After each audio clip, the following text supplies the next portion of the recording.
Et coucou tout le monde, j'espère que vous allez bien aujourd'hui. Alors, on peut reprendre les vidéos, ça y est, je suis de retour. Et on attaque directement avec un nouveau département, à savoir la Vienne.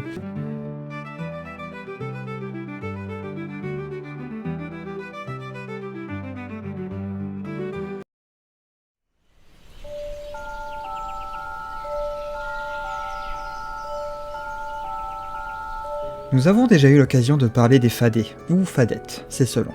Pour recontextualiser, il s'agit plus ou moins de fées, ou alors de créatures qui s'en approchent.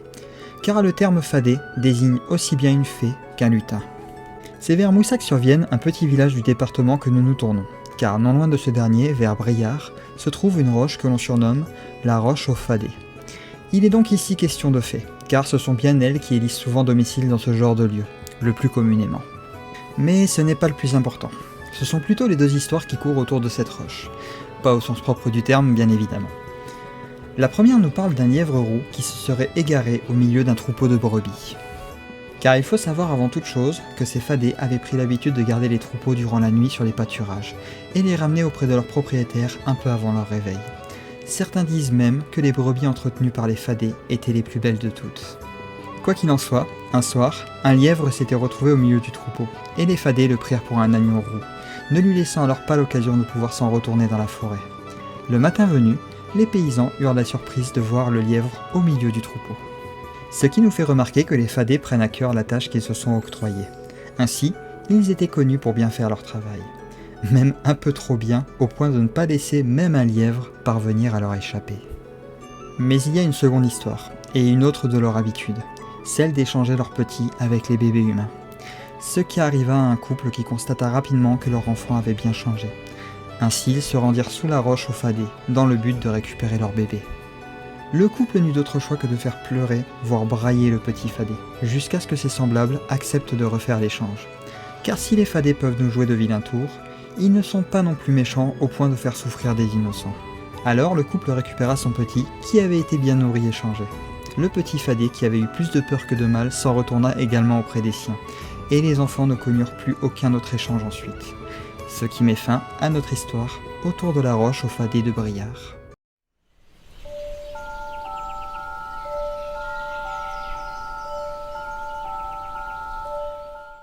Rien que le nom de cette créature doit déjà vous parler tant elle est connue dans la culture. Le basilic a dû faire nombre d'apparitions dans nos univers médiatiques et ne sort bien évidemment pas de nulle part. C'est bel et bien une créature issue de nombreuses légendes ici et là. On peut aussi dire que c'est un nouveau monstre à rajouter à notre bestiaire français, car non loin de Coulennes, un lieu dit de Moutersilly, un basilic a sévi dans les parages. Mais avant de vous conter l'histoire, parlons d'abord de la bête. Le basilic a eu bien des apparences depuis ses premières apparitions dans l'Antiquité gréco-romaine, mais la plus connue est celle d'un mélange entre un reptile et un coq, à l'image de la cocatrice auquel il est apparenté, ce qui lui aura valu également le nom de basilicoque. Pourtant, ne vous y trompez pas, à l'origine il était bien décrit comme un serpent, mais son apparence changea au fil du temps pour céder la place à l'hybride qu'on connaît aujourd'hui. Il pouvait également avoir une apparence plus proche d'un dragon, voire encore bien d'autres plus monstrueuses. Alors, qu'est-ce qui différencie le basilic de la cocatrix ? Son regard. Car oui, le basilic semble bien capable de tuer ou de pétrifier si l'on croise son regard. Sans parler de son souffle aussi empoisonné que malodorant, mettant à mal n'importe quel adversaire. C'est face à l'un de ces monstres que Frétard, un chevalier en chemin pour le château de Clonay, dut faire face. En effet, le chevalier faisait alors tranquillement route pour rentrer chez lui, le soir venu, et était bien loin de se douter de la créature qui allait lui tomber dessus. Face à un tel monstre, la fuite est rarement conseillée. Alors il tira son arme et engagea le combat pour sa survie. Une lutte en sa défaveur, mais pourtant il tint bon, et parvint même à repousser pas à pas le basilic. Jusqu'à lui porter le coup fatal, qui même s'il ne tua pas la créature, blessa suffisamment la bête pour qu'elle prenne fuite. Frétard la poursuivit sans aucune hésitation, jusqu'à ce que la créature se précipite d'elle-même dans un puits, dont la légende raconte qu'elle ressortira en de rares occasions. Mais bien évidemment, pas dans notre histoire, car c'est ainsi qu'elle s'achève. Cependant, on peut retrouver dans l'église de Clonay une gravure sous le nom de Chevalier au basilic, montrant un combat dantesque entre l'homme et la créature.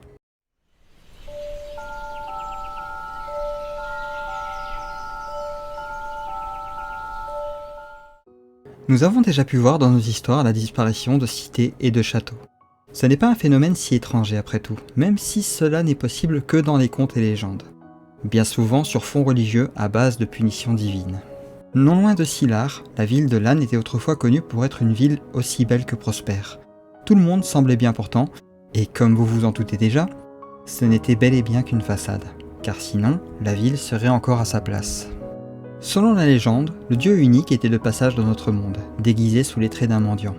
Il aimait voir les âmes les plus nobles capables de lui céder un bout de pain ou autre nourriture, mais punissait tout aussi bien les personnes qui lui refusaient sa demande.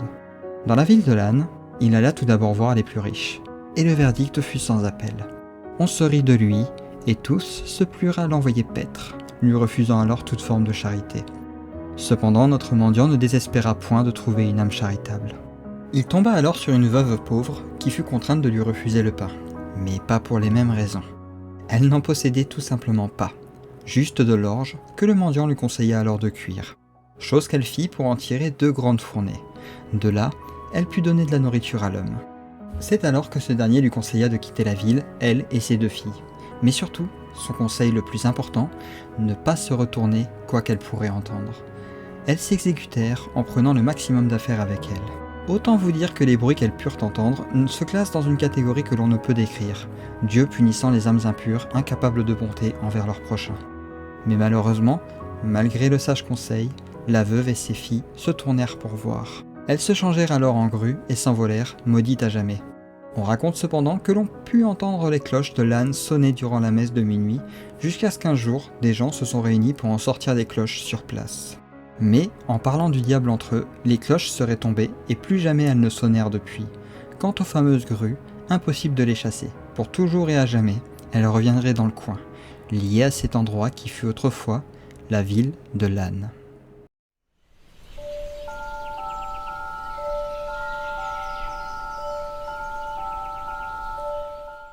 Un nouveau monstre que l'on pourra rajouter à notre bestiaire français, mais ne vous fiez pas à son nom, car même si on l'appelle la Grande Goule, elle n'a rien à voir avec les créatures issues des cimetières. En réalité, elle ressemble même pas mal à la toute première créature vue dans nos histoires. Un dragon, ressemblant à un serpent avec 2 pattes avant, et dont le corps est surmonté de 2 ailes immenses. À l'image du graouli de Metz, la seule différence étant sa queue semblable à une pince, oh, et aussi le fait que la bête sache nager, ce qui en fait une créature redoutable. Elle aura sévi durant le VIe siècle dans la ville de Poitiers, plus précisément dans les caves de l'abbaye Sainte-Croix, où elle avait pris l'habitude de dévorer les pauvres moniales qui y descendaient, faisant alors, pour ainsi dire, de nombreuses victimes. Car la Grande Goule ne vivait pas sur place, mais se déplaçait bien en souterrain afin de pouvoir rejoindre son véritable repère se trouvant sous la Clain, lorsqu'il y avait une montée des eaux, et inversement, pour y rejoindre les caves et souterrains, ce qui la rendait assez dure à attraper. Cependant, un jour, Sainte Radegonde en a eu assez et descendit à son tour dans la cave de l'abbaye pour y rencontrer la terrifiante bête. Point de combat dantesque ici, juste une croix, de l'eau bénite, de la foi et surtout beaucoup de courage. La bête disparut alors dans d'atroces souffrances, causées par l'eau bénite et la prière, selon notre histoire. Mais il existe une petite variante, car on prétend également que la créature n'aurait pas été terrassée par la sainte, mais par un condamné à mort. On lui avait promis la grâce en échange de cet acte. De plus, à cette variante, on peut ajouter d'autres variantes dans cette histoire. Certains disent que le prisonnier parvint à tuer la bête. D'autres, qu'il se serait entretué. Le casque du prisonnier s'étant brisé, il aurait cédé au souffle empoisonné de la créature. Quoi qu'il en soit, difficile de ne pas y voir la traditionnelle allégorie de l'affrontement entre le bien et le mal, voire même de la rédemption pour la seconde histoire. Mais cela inspira la sculpture que l'on peut voir aujourd'hui, dont la commande fut faite en 1677 par l'abbaye. Une procession eut alors lieu avant l'ascension de chaque année, mais fut stoppée au XIXe siècle. Depuis, la statue repose dans la collection du musée Sainte-Croix. On retrouvera sans doute d'autres créatures semblables, mais pour l'heure, il nous reste encore une histoire à découvrir dans la Vienne.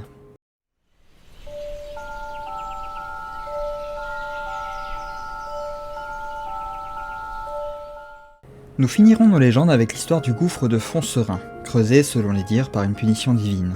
D'ailleurs, nous retrouverons dans cette histoire un personnage déjà vu dans une autre légende de la Vienne, le bon Dieu lui-même.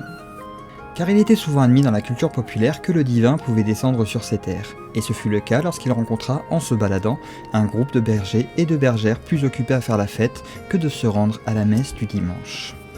Mais revenons au début de notre histoire.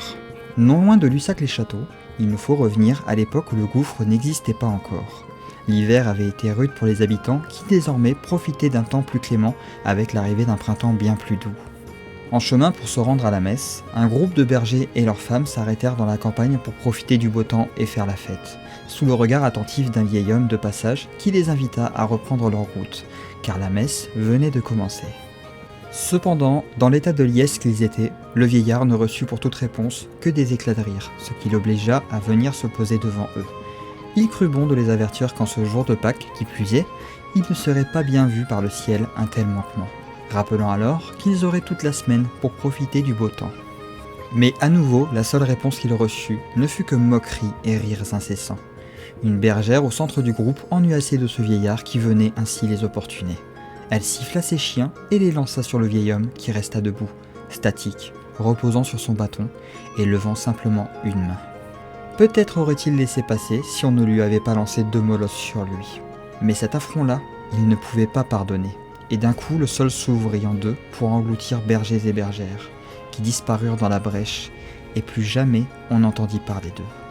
Le pire étant que la punition ne s'arrêta pas là, car tous les moutons de leur troupeau furent changés en pierres blanches, éparpillés dans les plaines, tandis que les pierres noires n'étaient autres que les chiens de berger. Peut-être aurait-il été plus sage de ne pas tenter le diable, enfin, le bon Dieu. Car on ne s'en prend pas ainsi à celui que l'on vénère, sous peine d'encourir sa punition divine. Le gouffre de fond serein est là pour nous le montrer, même si bien évidemment, ce n'est qu'une histoire, je tiens à le rappeler. Et voilà qui met fin à nos histoires dans la Vienne. J'espère que ça vous a plu et que vous aurez passé un bon moment sur ces petites légendes. On se retrouve très vite pour un prochain département, mais avant ça, il y aura quelques petites vidéos de prévues. D'ici là, je vous souhaite de passer une bonne fin de journée et je vous dis à très vite.